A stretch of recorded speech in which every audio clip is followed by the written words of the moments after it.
अपनी चोरी पकड़ी गई तो मुझे बदनाम करने चली। मैं जब गई थी कमरा लॉक करके गई थी, वापस आई हूं तो कमरा खुला हुआ है। तलाशी ली है किसी ने मेरे कमरे की। इन्होंने आपके चहीते भाई को कत्ल करने की साजिश की। आमिर को तुमने मारा है। देखो इसके कमरे से क्या मिला, आमिर की तस्वीर। मैंने मारा है उसे।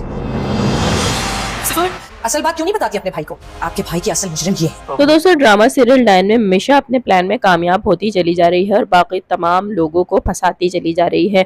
मिशा जब हुनैन बाबा को लेकर डॉक्टर साहब के घर जाएगी तो उसके कमरे की तलाशी ली जाएगी और जवार की बहन ये काम करेंगी और जब वहां से आमिर की आधी तस्वीर मिलेगी तो उन्हें इस बात का ख्याल आ जाएगा कि मिशा ने ही आमिर को मारा है। इसीलिए मिशा के आने के बाद जब मिशा पूछेगी कि मेरे कमरे की किसने तलाशी ली है तो वो आमिर की तस्वीर दिखाते हुए यही कहेगी कि आमिर को तुमने मारा है। तो ऐसे में मिशा इस बात से इनकार भी नहीं करेगी और यही कहेगी कि हाँ मैंने मारा है। और जैसे ही जवार साहब आएंगे तो यहाँ पर उनकी बहन भागती हुई जाएंगी और उससे यही कहेंगी कि इसके कमरे से आमिर की तस्वीर निकली है। तो यहाँ पर मिशा एक और प्लान तैयार करके बैठी हुई है और वो जवार के पीछे छुपकर यही कहेगी कि आप झूठ क्यों बोल रही हैं, जब खुद पकड़ी गई तो मेरे ऊपर इल्जाम लगा रही हैं। और यहाँ पर जवार शाह को कोई ऐसा सबूत दिखाएगी कि जिसमें उसे ये पता चलेगा कि हुनैन के कत्ल की जिम्मेदार भी उनकी अपनी ही बहनें हैं, उन्होंने ही प्लान किया था जिसके बाद उनका भाई मारा गया। ये सुनने के बाद तो जवार शाह और भी ज्यादा हैरान और परेशान होंगे और अपनी ही बहन को एक थप्पड़ देकर मारेंगे और ले जाकर उन्हें भी किसी कमरे में कैद कर देंगे। और यहाँ मिशा का ये प्लान भी कामयाब हुआ और इनके घर से तमाम लोग चले गए,